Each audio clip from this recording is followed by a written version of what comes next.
Hello বন্ধুরা, তোমরা সবাই কেমন আছো? আশা করি সবাই ভালোই আছো। সকালবেলা ব্রেকফাস্ট করলাম আজকে লুচি আর ঘুগনি। সকালবেলা ব্রেকফাস্ট করে নিয়ে ভাবলাম দুপুরে আজকে মাটন করব। মাটনের রেসিপিটা তোমাদের সাথে একটু শেয়ার করলাম। আমি মাটনটাকে ভালো করে ধুয়ে নিয়ে প্রেশার কুকারে দিয়ে নুন, হলুদ আর টক দই অ্যাড করলাম। ভালো করে মাংসটাকে মিশিয়ে নিলাম। আলুগুলো হালকা ভেজে তুলে রাখলাম। মাটনটাকে 2 থেকে 3টে সিটি মেরে গামলায় রেখে দিলাম। পরে কড়াই গরম হয়ে গেলে তার মধ্যে তেল দিয়ে 2টো তেজপাতা, এলাচ, লবঙ্গ আর দারচিনি দিয়ে গরম করে নিয়ে তার মধ্যে পেঁয়াজ অ্যাড করলাম। তাকে ভালো করে ভেজে নিয়ে লঙ্কা রসুনের পেস্ট দিলাম। পরে একটা টমেটো অ্যাড করলাম।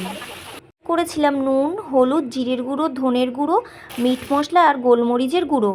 ভালো করে মশলাটাকে নাড়িয়ে চাড়িয়ে যতক্ষণ না তেল ছাড়ছে ততক্ষণ নাড়িয়ে যেতে হবে। তারপরে মাটনটা অ্যাড করে দিলাম। ভালো করে কষিয়ে নিয়ে তারপরে আলুটাকে অ্যাড করলাম। তারপরে জল দিয়ে দেখো কত সুন্দর